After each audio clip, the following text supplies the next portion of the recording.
Welcome to MSL Stories. Friends, if you don't mind, please subscribe to my channel. I have a dream of 1,000 subscribers. Thank you. Let's start the story. The morning sun filtered through the large windows of Café Lumière, casting intricate patterns on the wooden tabletop where I sat alone. The aroma of freshly brewed coffee mingled with the soft hum of conversations and the clinking of porcelain cups, creating a comforting backdrop to my contemplative solitude. I watched as people hurried by the window, each engrossed in their own stories, oblivious to the quiet storm brewing within me.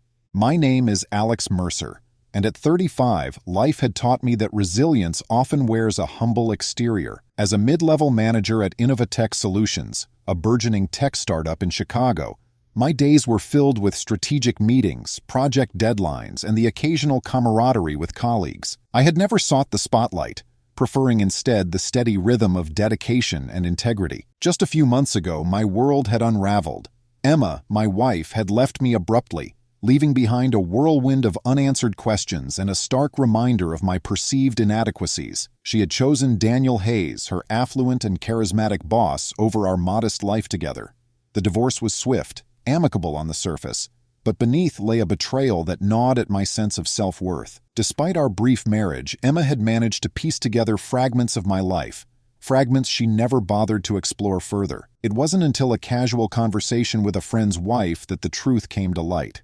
My father, Richard Mercer, was the CEO of Mercer Holdings, a parent company with substantial investments, including real estate across Europe worth millions. This revelation was Emma's way of rationalizing her decision, a superficial understanding that underestimated the depths of my background. Sitting in Café Lumière, I sipped my black coffee, the bitterness mirroring the sting of betrayal. The door swung open, and Emma stepped in, her presence like a shadow disrupting the calm. Her eyes met mine briefly before she approached, a mixture of desperation and arrogance in her demeanor. "You made a mistake, Alex," she began, her voice wavering between apology and entitlement. "Leaving you for someone like Daniel was wrong. I see now that we have a great future together." Her words were hollow, a stark contrast to the opulence she now embraced. She glanced down at my attire, a simple, well-worn jacket and jeans, before meeting her gaze again. "You wore cheap clothes that were sometimes completely out of date.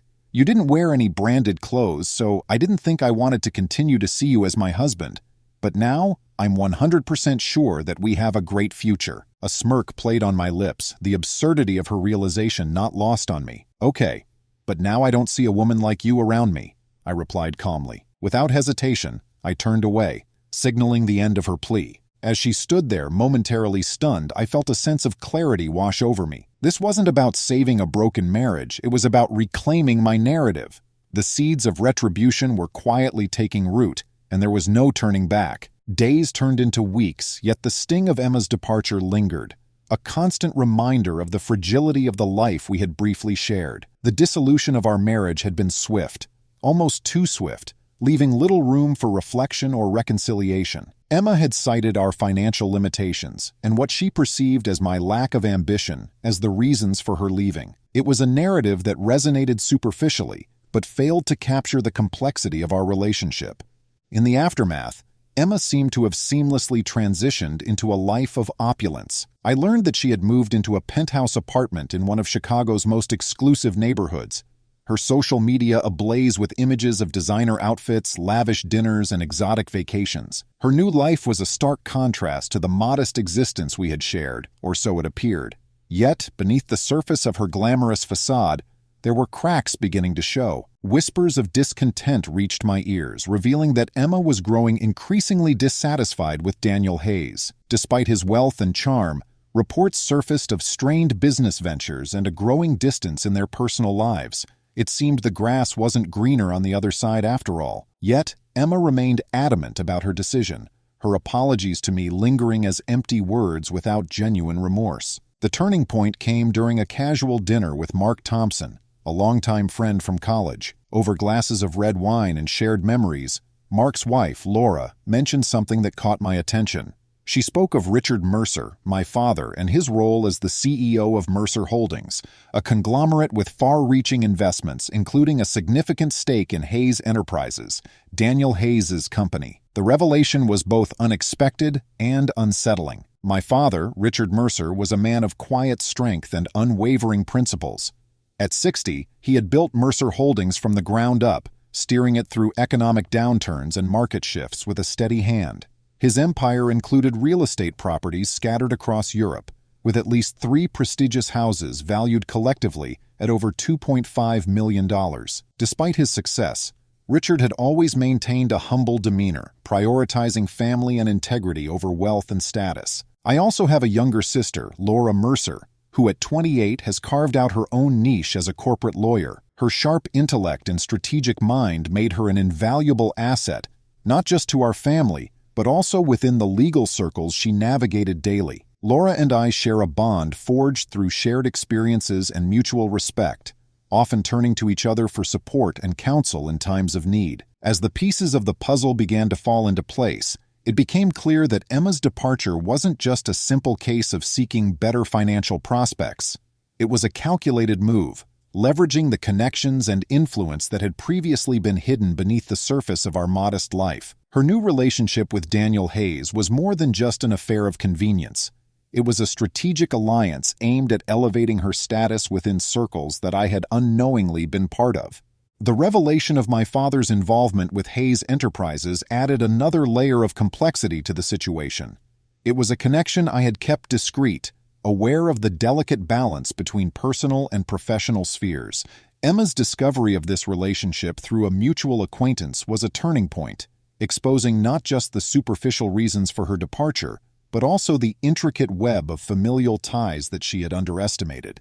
Sitting in Café Lumière, the reality of the situation settled over me like a dense fog. Emma's return wasn't driven by genuine remorse or a newfound appreciation for our past. It was an opportunistic attempt to reclaim something she had abandoned once it served her immediate desires. The superficiality of her concerns about my attire and perceived lack of ambition now seemed like a convenient excuse to mask deeper, more calculated motives. As I watched her retreat from our brief encounter, I realized that this was not just a personal affront, but a challenge to my integrity and the life I had built with quiet determination. The stage was set, and the pieces were in motion. It was time to navigate this intricate dance of deception and power, ensuring that the betrayal would not go unanswered. As the days progressed, the initial shock of Emma's departure began to morph into a simmering resentment. Understanding the intricate dynamics at play became essential, not just for comprehending her actions, but also for formulating the path forward. It was time to delve deeper into the characters involved, each playing a pivotal role in the unfolding drama. Emma had always been the embodiment of ambition. At 32, she thrived in high-pressure environments, her role as marketing director at a prominent fashion house a testament to her drive and creativity. Her keen eye for trends and strategic mindset had propelled her career forward, earning her respect and admiration within the industry. However, beneath her polished exterior lay a restless spirit, one that yearned for more recognition, more luxury, and a life unburdened by the financial constraints that had once defined our marriage. Her decision to leave wasn't born solely out of dissatisfaction with our financial status. It was fueled by a desire to ascend the social ladder, to be seen and acknowledged in circles that valued opulence and success. Emma's relationship with Daniel Hayes was less about love and more about leveraging his resources and connections to secure her place in the upper echelons of society. Yet, as time passed, the sheen of her new life began to tarnish, revealing the hollowness of a relationship built on convenience rather than genuine affection. Daniel Hayes, at 40, was the epitome of corporate success. As the CEO of Hayes Enterprises, his charisma and authoritative presence commanded respect and loyalty from his employees and peers alike. His ascent in the business world was meteoric, marked by strategic acquisitions and innovative ventures that solidified his reputation as a formidable leader. However, his personal life was a labyrinth of calculated relationships and alliances, none of which seemed to offer the fulfillment he sought. His marriage to Emma appeared to be another strategic move, a partnership that promised mutual benefits in terms of social standing and financial gain. While he enjoyed the allure of power and wealth, Daniel grappled with a growing sense of emptiness, a void that material success couldn't fill. Emma's eventual disillusionment mirrored his own, highlighting the superficial foundation upon which their relationship was built. At 28, Laura Mercer was the youngest in our family, yet her presence was anything but diminutive. A corporate lawyer with a specialization in mergers and acquisitions, Laura possessed a sharp intellect and an unwavering commitment to justice. Her role within Mercer Holdings was indispensable, often handling high-stakes negotiations and legal intricacies that required both finesse and tenacity. Her support during this tumultuous period was invaluable, offering not just professional expertise but also emotional strength. Laura's bond with me was unbreakable, forged through years of shared experiences and mutual respect. She understood the nuances of our family's legacy and the importance of maintaining integrity in the face of betrayal. Her insights into the corporate world and legal systems provided the foundation upon which our plans for retribution could be meticulously crafted and executed. Richard Mercer, my father, was a man of quiet authority and unwavering principles. At 60, he had built Mercer Holdings from the ground up, navigating economic downturns and market shifts with a steady hand. His empire extended beyond technology, encompassing significant real estate investments across Europe, including 3 prestigious properties valued collectively at over $2.5 million.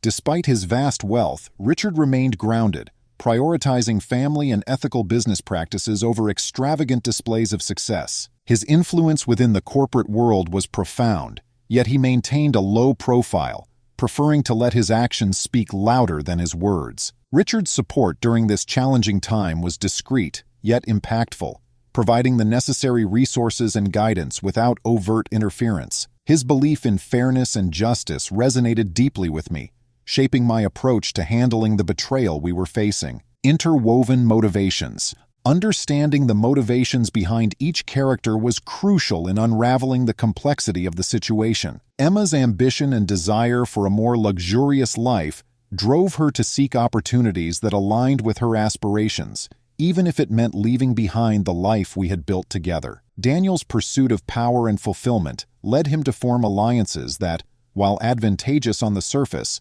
ultimately failed to provide the deeper satisfaction he craved. Laura's dedication to family and justice provided the moral compass needed to navigate this betrayal, ensuring that our actions remained measured and principled. Richard's legacy of integrity and resilience inspired a strategic approach to revenge, one that sought to dismantle the cheaters' lives without compromising our own values. As I reflected on these dynamics, it became clear that this was more than just a personal vendetta. It was a battle of principles against deception, of integrity against opportunism. The foundation was set, and the intricate web of relationships and motivations provided the perfect canvas for the retribution that was to follow. Emma's unexpected return lingered in my mind long after our brief encounter at Café Lumière. Her plea for reconciliation, drenched in superficial remorse, echoed through my thoughts like a persistent, unwelcome refrain. It wasn't just the audacity of her approach that unsettled me, but the realization that beneath her polished exterior lay a web of deceit and opportunism that I had only begun to uncover. In the weeks that followed, Emma's attempts to mend bridges felt increasingly hollow. Each message, each encounter, seemed less about genuine reconciliation and more about reclaiming a position she believed she was entitled to. Her newfound awareness of my family's wealth and influence had shifted her motivations from dissatisfaction with our modest life to a calculated desire to integrate into circles she had once deemed out of reach. Sitting in my office at Innovatech Solutions, the weight of betrayal pressed heavily on my shoulders. The lines between anger and determination began to blur, forging a resolve that was as sharp as it was silent. I refused to let her manipulation dictate the narrative of my life.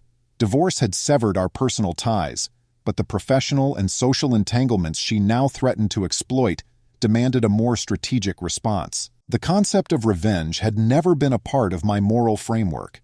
Integrity and fairness were values instilled in me by my father, Richard, whose quiet strength had always been my guiding star. Yet, as I delved deeper into the complexities of Emma's actions and her alliance with Daniel Hayes, I recognized that justice in this scenario required a different approach, one that aligned with my principles, while ensuring that those who had wronged me faced the consequences of their actions. I convened a meeting with Laura, her presence a steadying force in the storm of my thoughts. Her sharp mind and legal expertise were exactly what I needed to navigate the labyrinth of corporate and personal grievances we were up against. Over the course of several late-night discussions, We dissected every facet of Emma and Daniel's lives, identifying vulnerabilities that could be leveraged without crossing ethical boundaries. Our strategy was clear: dismantle their lives not through brute force or outright malice, but through a series of calculated, intelligent moves that would expose their true natures and erode the foundations of their newfound success. This wasn't about sinking to their level. It was about rising above and letting their own flaws be the instruments of their undoing. I envisioned a multi-pronged approach: financial undermining, subtly influence market conditions and business decisions that would negatively impact Hayes Enterprises. By leveraging the connections my father had cultivated, we could introduce shifts that would strain Daniel's company without drawing direct suspicion. Social exposure. Utilize Laura's legal prowess and my own network to anonymously disseminate information about Emma and Daniel's indiscretions. This would tarnish their reputations and erode the trust that underpinned their social and professional relationships. Personal sabotage. Create scenarios that would introduce doubt and instability into their personal lives. Whether it's orchestrating missed opportunities or subtle disruptions, the goal is to foster an environment where their carefully constructed lives begin to unravel. Legal maneuvering. File strategic lawsuits that would drain their financial resources and occupy their time, forcing them to divert attention from their pursuits and amplifying the pressures they face. As the plan took shape, so did my determination. This was not an act of vengeance born from hatred, but a pursuit of justice rooted in the integrity that defined who I was. Every step was meticulously designed to ensure that our actions remained within the bounds of legality and ethics, reflecting the values my father had instilled in me. The decision was irrevocable. I would not seek to rekindle a broken marriage. Instead, I would reclaim my life and dignity by holding those who had wronged me accountable. This path demanded patience, intelligence, and unwavering resolve. It was a silent retribution, calculated to dismantle the facades that Emma and Daniel had so carefully constructed. As I stared out the window of my office, watching the city pulse with its relentless energy, I felt a sense of purpose solidify within me. The journey ahead would be intricate and challenging, but it was a path I was prepared to walk.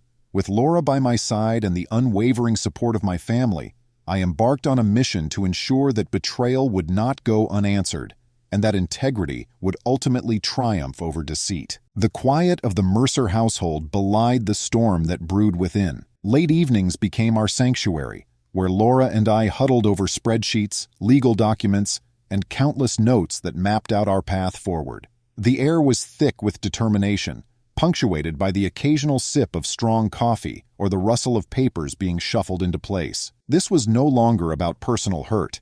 It was a calculated mission to restore balance and uphold the integrity that had been compromised. Research phase. Our first objective was to understand the full extent of Emma and Daniel's lives. Knowledge was our most potent weapon, and we approached this task with meticulous precision. Gathering information. Laura's expertise as a corporate lawyer proved invaluable.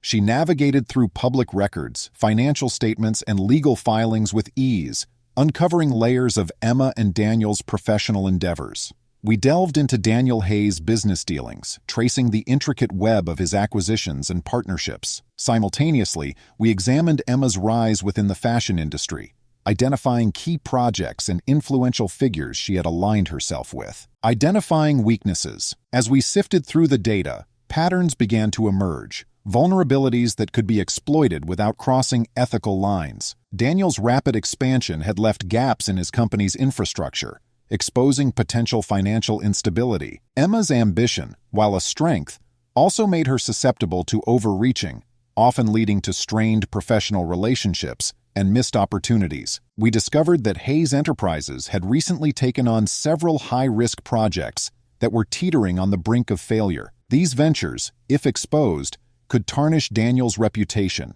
and shake investor confidence.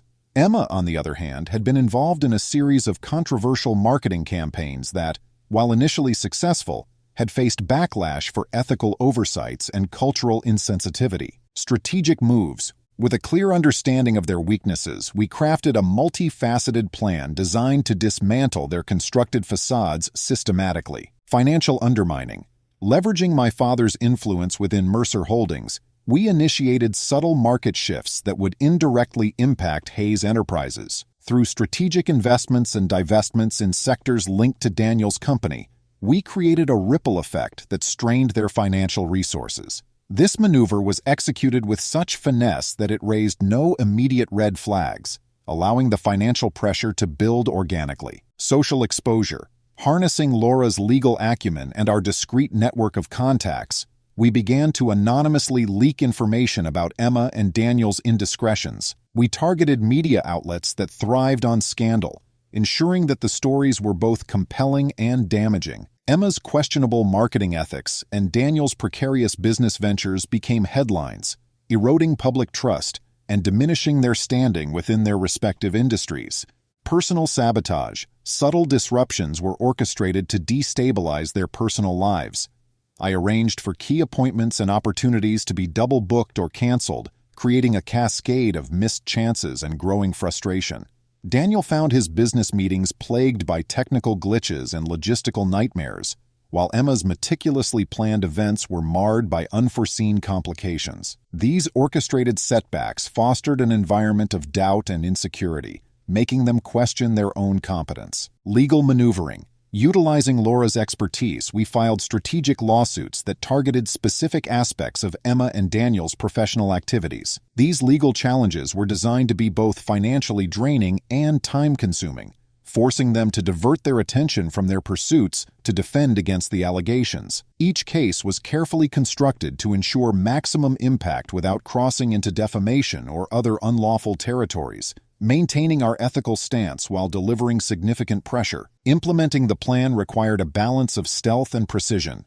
We moved in phases, ensuring that each step built upon the previous one, compounding the effects without drawing undue attention. Phase 1. Financial strategies. I began by leveraging my connections within Mercer Holdings to influence market dynamics subtly. Investments were shifted away from sectors that directly benefited Hayes Enterprises, while discreetly supporting competing firms. These moves were calculated to create a slow but steady financial strain, avoiding immediate detection and allowing the pressure to accumulate over time. Phase 2. Media coordination. Laura coordinated with trusted journalists and media contacts to release the gathered information strategically. The timing of each leak was meticulously planned to coincide with key events in Emma and Daniel's careers, ensuring that the impact was both immediate and far-reaching. The stories were presented in a way that highlighted their missteps without providing concrete evidence, relying on the power of suggestion to spark public skepticism. Phase 3.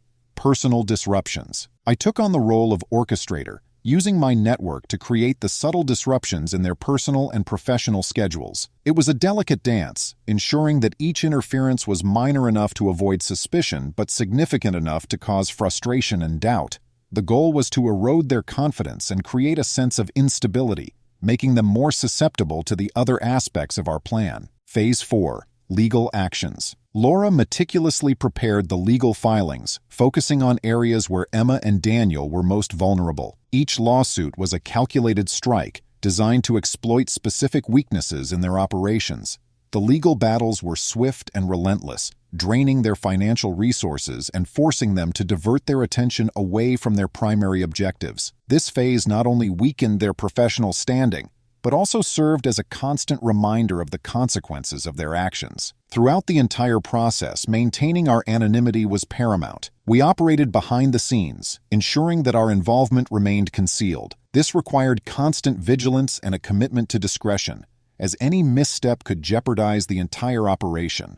Laura handled the legal aspects with unparalleled professionalism, while I managed the strategic and financial maneuvers with a level of subtlety that ensured our hands remained clean. Our approach was never fueled by malice. It was a measured response to the betrayal we had endured. Every action was rooted in a desire to restore balance and uphold the values that my family and I held dear. This was not about sinking to their level, but about ensuring that their deceit and opportunism were met with consequences that matched their actions. As the plan began to unfold, the effects were palpable. Hayes Enterprises started to show signs of strain, with investors growing wary and stakeholders demanding accountability. Emma's reputation within the fashion industry took a hit as past missteps resurfaced and cast a shadow over her current projects. The personal disruptions sowed seeds of doubt, creating a ripple effect that reached deep into their carefully constructed lives. The path we had chosen was intricate and fraught with challenges, but it was a path that aligned with our principles and ensured that our response was both effective and ethical. This was our silent retribution, a testament to the strength and resilience that had been forged in the fires of betrayal. With each step, we reclaimed our narrative, turning the tables on those who had sought to undermine us, and paving the way for a future defined by integrity and justice. The following weeks were a blur of calculated actions and silent determination. Laura and I operated with the precision of chess grandmasters, each move deliberate and purposeful. Every step we took was designed to inch closer to dismantling the lives Emma and Daniel had meticulously constructed. The execution of our plan required unwavering focus, as any misstep could jeopardize the entire operation. Phase 1: Financial Strategies. The first phase was the foundation upon which the rest of our plan would stand. By subtly influencing market dynamics, we aimed to create a financial strain on Hayes Enterprises without raising immediate suspicion. I reached out to a few trusted contacts within Mercer Holdings, those who had been loyal over the years and understood the gravity of our mission. We began by reallocating investments away from sectors that directly benefited Hayes Enterprises. Simultaneously, we discreetly bolstered investments in competing firms that could offer alternative opportunities to Daniel's company. These shifts were subtle enough to avoid drawing attention but strategically positioned to create a slow, steady pressure on Hayes Enterprises' financial health. The impact was gradual but noticeable. Quarterly reports started to reflect minor discrepancies, slight downturns that analysts began to question. Internal memos within Hayes Enterprises hinted at operational inefficiencies and unexpected expenditures. It was a meticulous dance, ensuring that our influence was felt without being traced back to us. Phase 2: Media Coordination. With the financial groundwork laid, it was time to turn our attention to social exposure. Laura had already established connections with a few journalists known for their investigative prowess and appetite for high-profile stories. We arranged discreet meetings, presenting them with anonymized data and documented inconsistencies in Emma and Daniel's professional conduct. One morning, a well-crafted exposé hit the headlines. Fashion marketing scandal: ethical oversights plague Emma Mercer's latest campaign. The article detailed the backlash Emma faced over a controversial marketing strategy that had been criticized for cultural insensitivity and ethical breaches. The piece was compelling, filled with quotes from industry experts and affected communities, painting Emma in a negative light without venturing into outright defamation. Simultaneously, another article surfaced: Hayes Enterprises under fire. High-risk ventures lead to financial instability. This report scrutinized the risky projects Daniel had spearheaded, highlighting potential failures and questioning the sustainability of his aggressive expansion strategies. Investor confidence began to waver, and stock prices subtly dipped as whispers of instability spread through financial circles. The timing was impeccable. These stories coincided with key events in their careers, amplifying the damage and ensuring maximum exposure. Emma's reputation in the fashion industry took a hit, with suppliers and partners reconsidering their associations. Daniel faced increased scrutiny from investors and board members, his leadership called into question. Phase 3: Personal Disruptions. With their professional lives unraveling, the next step was to destabilize their personal lives. This phase required a delicate balance of subtlety and ingenuity, ensuring that the disruptions were impactful without being traceable back to us. I leveraged my network to orchestrate minor yet significant setbacks in their daily routines. For Daniel, it began with seemingly random technical glitches during important business meetings, projectors malfunctioning, conference calls dropping unexpectedly, and key documents going missing at critical moments. These disruptions created an atmosphere of frustration and inefficiency, leading Daniel to question his own competence and the reliability of his team. Emma's meticulously planned events faced their own set of challenges. Invitations to exclusive fashion shows were mysteriously misplaced or sent to incorrect addresses, resulting in lower attendance and poor reviews. Her carefully curated social media posts were occasionally met with unflattering comments and unfollowing by influential figures, casting doubt on her brand's integrity. Behind the scenes, we ensured that these disruptions remained isolated incidents, impossible to link back to any coordinated effort. The goal was not to cause chaos outright, but to erode their confidence and sense of control, making them more vulnerable to the pressures building around them. Phase 4. Legal actions. The final phase involved legal maneuvering, a realm where Laura's expertise shone brightest. We identified specific areas where Emma and Daniel were most vulnerable to legal challenges, carefully selecting cases that would be both financially draining and time-consuming. For Emma, we filed a lawsuit alleging breach of contract related to one of her controversial marketing campaigns. The case hinged on supposed discrepancies in contractual agreements and unfulfilled ethical obligations, forcing her to divert significant resources to defend herself. The legal battles were swift and relentless, each new filing adding to her mounting stress and financial strain. Daniel was not spared. We initiated a series of lawsuits targeting his business practices, alleging financial mismanagement and failure to disclose critical information to stakeholders. These legal challenges not only drained Hayes Enterprises' financial reserves, but also distracted Daniel from his leadership duties, further destabilizing the company's operations. Laura handled each case with meticulous care, ensuring that our involvement remained hidden. We used trusted intermediaries and anonymous filings to prevent any direct links back to us. The legal system, complex and labyrinthine, became another tool in our arsenal, systematically weakening Emma and Daniel's professional standing while maintaining our ethical boundaries, maintaining anonymity and integrity. Throughout the execution of our plan, Laura and I maintained a strict code of secrecy. Our actions were coordinated through secure channels, and all communications were encrypted to prevent any breaches. We operated under pseudonyms and utilized trusted intermediaries to handle interactions with external parties, ensuring that our fingerprints remained absent from every move we made. Our commitment to integrity was unwavering. Every action we took was within legal and ethical boundaries, a testament to the values instilled in us by our family. Revenge, as we envisioned it, was not about descending into malice, but about leveraging our strengths and resources to ensure that those who had wronged us faced the natural consequences of their actions. As the weeks turned into months, the effects of our plan became increasingly evident. Hayes Enterprises faced declining investor confidence, leading to restructuring and cost-cutting measures that impacted employees and operations. Emma's professional reputation was tarnished, with former colleagues distancing themselves and opportunities becoming scarce.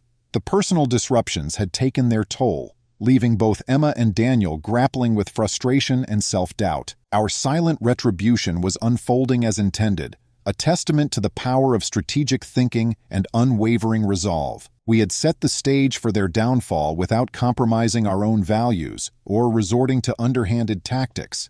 It was a delicate balance, but one that ensured our path to justice remained clear and principled. From the vantage point of our strategic hideaways, quiet corners of our family home where Laura and I could plan without interruption, we watched as the repercussions of our actions rippled outward. Financial reports, media coverage, and subtle personal disruptions converged to create a perfect storm for Emma and Daniel. Daniel, once a figure of unassailable authority, began to show signs of strain. Investor meetings became tense, with questions about the company's future growing more pointed. His board of directors, sensing the instability, started to demand answers, leading to internal conflicts and power struggles within Hayes Enterprises. Emma, on the other hand, found herself isolated within the fashion industry. Invitations to high-profile events were fewer, and the quality of her professional relationships had noticeably declined. Her attempts to salvage her reputation were met with skepticism, as the ethical questions raised by her past campaigns lingered like a shadow over her every move. The personal toll was unmistakable.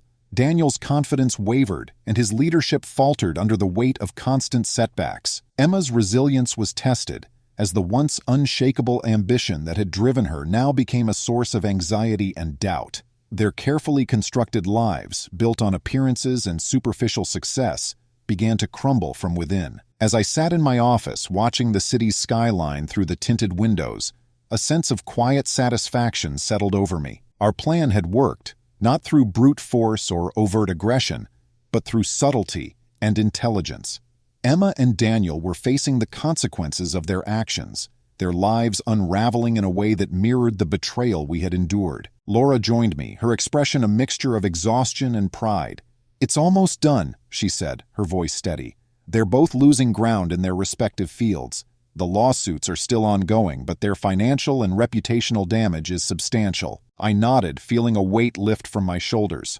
We did it without compromising ourselves. They have no idea it was us. She smiled, the first genuine smile I'd seen from her in weeks. Sometimes, the most effective retribution is the one that remains unseen. They're dismantling themselves, piece by piece. In the quiet moments after each phase of our plan, Laura and I found ourselves reflecting on the journey we had undertaken. The path to revenge had tested our limits, pushing us to harness our strengths and confront our vulnerabilities.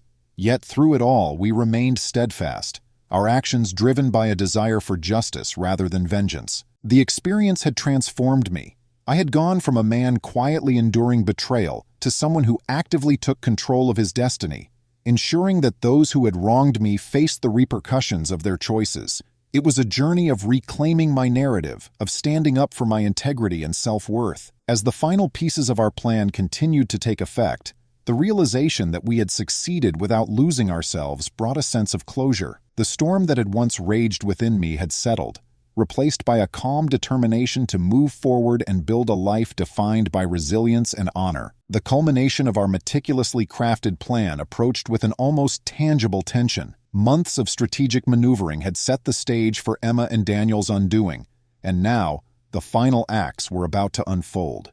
The air in our home was thick with anticipation, each of us acutely aware that the end was near, yet the exact moment of reckoning remained uncertain. Emma's transformation over the past few months had been stark.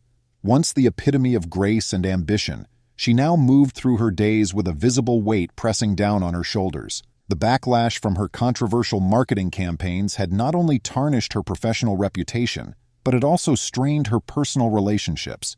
Friends she once relied on began to distance themselves, wary of being associated with her diminishing credibility. One evening, as I reviewed the latest media reports highlighting another setback for Emma, Laura approached me with a grave expression. "She's meeting with her PR team tonight," she informed me. "There's something you should see." We arrived at Emma's penthouse, greeted by the pristine yet impersonal decor that now seemed to mirror her internal turmoil. The atmosphere was tense, the air heavy with unspoken frustrations. Emma sat alone in her expansive living room, her posture rigid, eyes darting nervously around the room. "Alex," she acknowledged my presence with a strained smile that didn't quite reach her eyes. "I didn't expect you here." I took a seat opposite her, maintaining a composed demeanor. "I thought we should talk," I began, choosing my words carefully. "It's clear that things aren't going as you hoped." Her facade crumbled in that moment.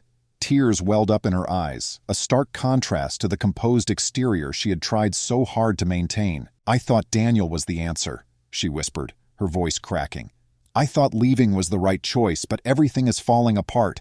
I'm losing everything I worked for." The vulnerability in her confession was palpable, and for a brief moment, I saw the person she once was, ambitious, driven, but not malicious. "Emma, this isn't about saving our marriage," I replied gently. "It's about recognizing the consequences of your choices." She looked at me with a mixture of desperation and realization. "I see that now," she admitted. "But what am I supposed to do? Daniel is gone, my career is in ruins, and I have nothing left." Meanwhile, Daniel Hayes was facing his own unraveling. The lawsuits we had initiated had taken a toll on Hayes Enterprises, leading to internal strife and diminishing investor confidence. His once unshakable authority was now questioned by board members who were anxious about the company's future. One afternoon, I received a call from Laura. "Daniel is requesting a meeting," she said. "He wants to discuss some internal matters, but it doesn't sound positive." I agreed to attend, understanding that this was the pivotal moment where Daniel's empire could potentially collapse. The meeting took place in a discreet conference room, away from prying eyes and ears. Daniel entered, his usual confidence replaced by a palpable tension. "Alex," he greeted, his voice unsteady, "I wasn't sure you'd actually come." "I'm here to ensure that we maintain transparency," I stated firmly. "The recent developments within Hayes Enterprises have raised significant concerns." Daniel sighed, running a hand through his hair. "I know the lawsuits are causing trouble, and the media is relentless. It's affecting every aspect of the business." I leaned forward, locking eyes with him. "It's more than that, Daniel. The way you've handled these issues shows a lack of foresight and leadership. Investors are losing faith, and employees are feeling the pressure." His facade was crumbling, "I've always been proactive," he protested weakly. "I don't understand why everything is falling apart now." "Perhaps it's time to reevaluate your strategies," I suggested. "Or consider stepping down if you believe it's in the best interest of the company." Daniel's shoulders slumped, the weight of his decisions bearing down on him. "Maybe you're right," he conceded. "Maybe it's time for a change." The resignation was swift, a stark indicator of his loss of control. As he walked out of the room, his steps heavy with defeat, I felt a sense of closure wash over me. His departure marked the final act in the dismantling of Hayes Enterprises, a testament to the effectiveness of our strategy. With both Emma and Daniel on the brink of professional and personal collapse, it was time for the final act, a symbolic gesture that would cement their downfall and ensure that our retribution was complete and irreversible. I arranged a final meeting with Laura and a few trusted members of our inner circle. We convened in our family home's private study, the room bathed in the soft glow of evening light. "This is it," Laura announced, her voice steady.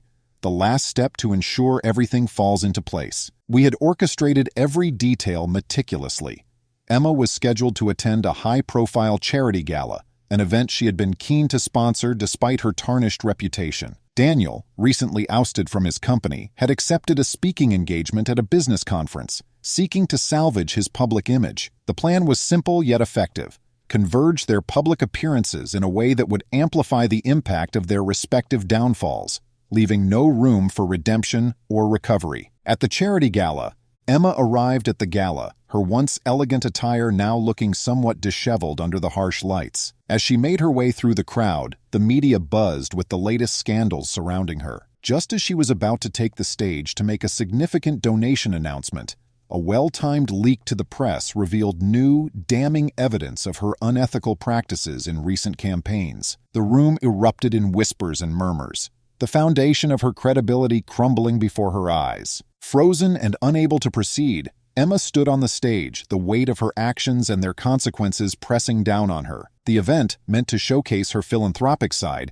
instead highlighted the depths of her professional and personal failures. The symbolic rupture was complete. Her downfall was now publicly acknowledged and irrevocable. At the business conference, simultaneously, Daniel took the stage at the business conference, exuding a veneer of confidence that belied his internal turmoil. As he began his keynote address, the presentation projected not only his achievements, but also the mounting legal issues and financial struggles plaguing Hayes Enterprises. The audience, already skeptical from prior reports, watched as the truth unfolded live, their trust in his leadership shattered. The juxtaposition of their public collapses created a powerful narrative of betrayal and downfall, a story that was bound to circulate widely and permanently tarnish their legacies. The simultaneous exposure ensured that neither Emma nor Daniel could find solace or redemption in isolation, their fates intertwined in a shared narrative of ruin. The final act wasn't just about public exposure, it was about ensuring that Emma and Daniel had no avenues left to recover or rebuild. We made sure that all legal and financial pressures were still ongoing, leaving them entangled in a web of complications that would take years to untangle, if ever. Emma's involvement in the charity sector was now marred by her ethical failures, making it nearly impossible for her to secure any future sponsorships or leadership roles within philanthropic organizations. Daniel, stripped of his leadership position and facing ongoing legal battles, found himself ostracized from the business community he had once dominated. To cement our final act of retribution, Laura and I organized a symbolic gesture that represented the complete dismantling of their lives. We hosted a private gathering at our family home, inviting key figures from both Emma and Daniel's professional circles, those who had once supported and admired them. As the evening progressed, we unveiled a series of carefully curated presentations and testimonials that highlighted the flaws and failures of Emma and Daniel. The room, filled with their former allies and associates, began to see them not as paragons of success, but as cautionary tales of ambition, unchecked by integrity. The impact was immediate and profound. Conversations that had once been filled with praise turned to whispers of disappointment and regret. The room was enveloped in a shared understanding that the figures they once revered were now cautionary examples of how far ambition could lead when divorced from ethical considerations. The aftermath. As the night concluded, Laura and I stood in silence, observing the shift in atmosphere and the realization dawning on those who had once championed Emma and Daniel. It was a moment of silent victory, a culmination of our efforts that ensured our revenge was not only complete but also public and undeniable. Walking back to my study, I felt a sense of finality. The journey had been arduous, testing our limits and challenging our resolve. But now, as I reflected on the path we had taken, I recognized that our actions had not only dismantled the lives of those who had wronged us, but had also reaffirmed our own integrity and strength. In the quiet aftermath of our retribution, I found myself contemplating the nature of justice and revenge. What had begun as a quest to reclaim my dignity had evolved into a strategic dismantling of deceit and opportunism.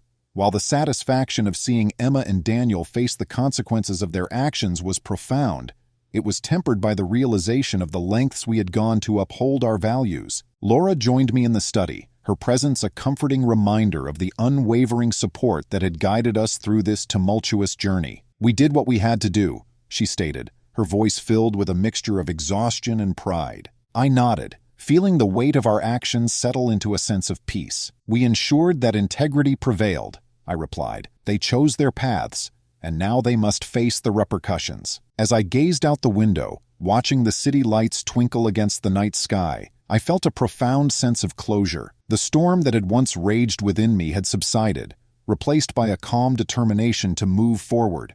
Our silent retribution had not only dismantled the lives of those who had betrayed us, but had also fortified our own sense of self-worth and integrity. In that moment, I understood that true victory lay not in the act of revenge itself, but in the preservation of our principles and the reclaiming of our narrative. The journey had been a testament to resilience and strategic thinking, proving that even in the face of betrayal, one could rise above and ensure that justice, albeit unconventional, was served. The days that followed our final orchestrated events were a testament to the meticulousness of our plan. As the dust began to settle, the true extent of Emma and Daniel's downfall became increasingly apparent. The public exposure and strategic legal actions had left their marks, each scar a reminder of the betrayal we had endured and the justice we had pursued. Aftermath for the cheaters.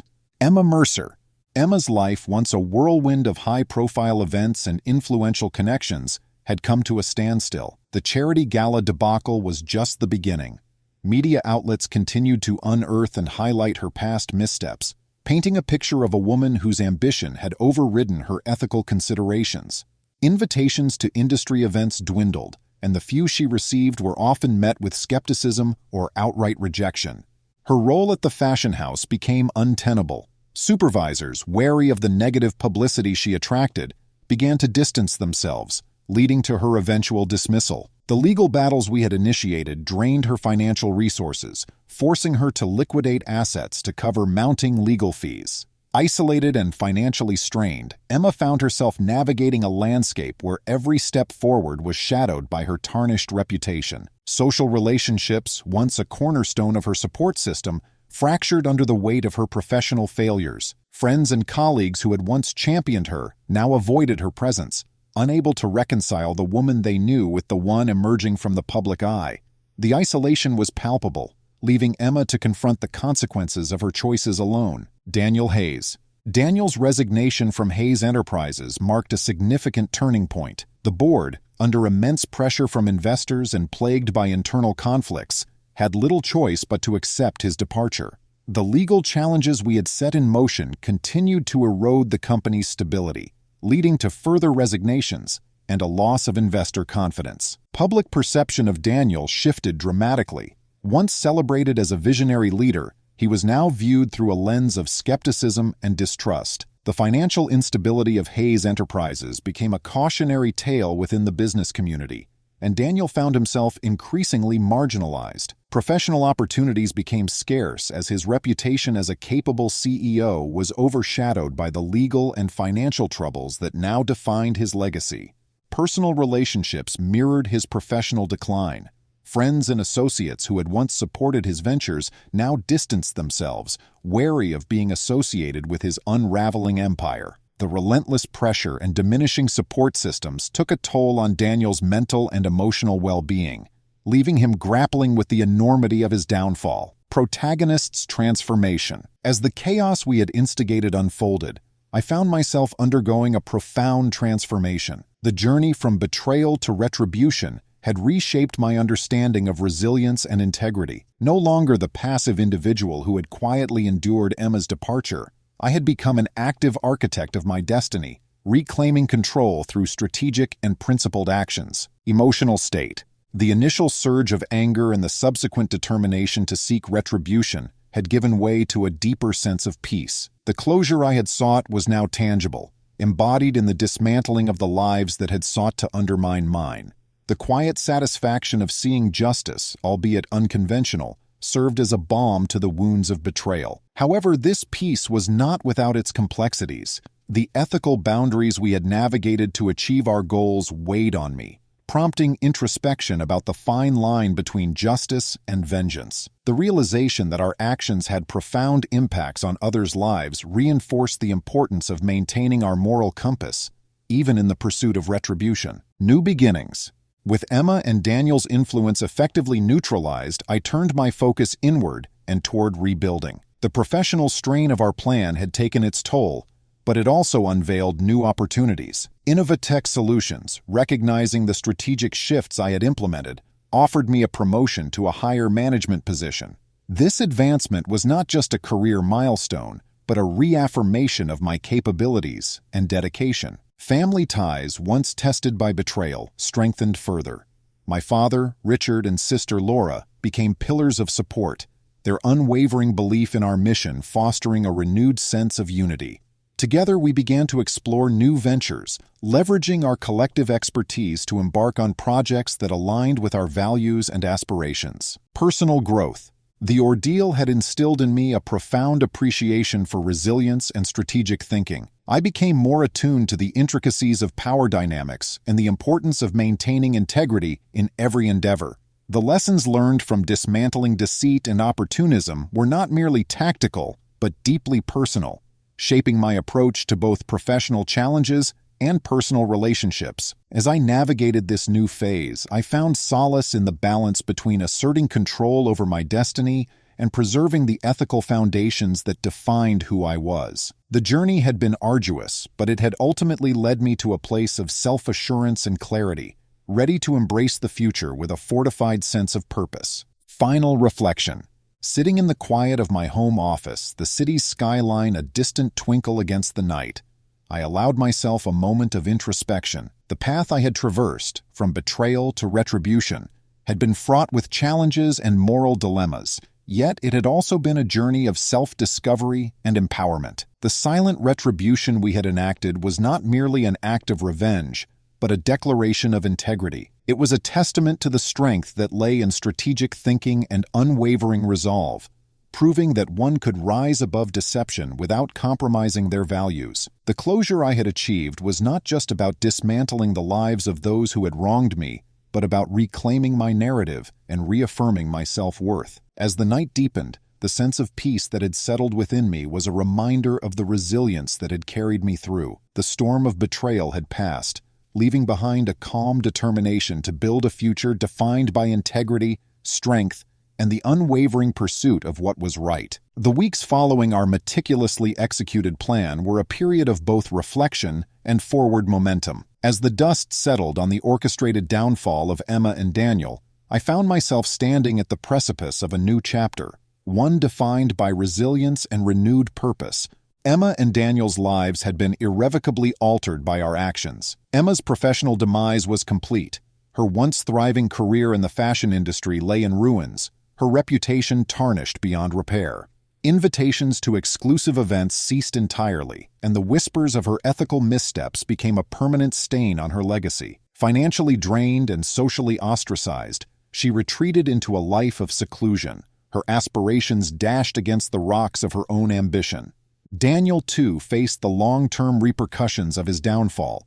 Stripped of his leadership position and embroiled in ongoing legal battles, his influence within the business community waned. Investors pulled back, wary of further instability, and former allies distanced themselves to preserve their own standing. The once unassailable CEO was now a cautionary tale of unchecked ambition and strategic missteps, his name synonymous with corporate failure and ethical compromise. The journey from betrayal to retribution had fundamentally reshaped who I was. No longer the passive individual who had quietly endured Emma's departure, I had emerged as a strategic thinker and a steadfast advocate for justice.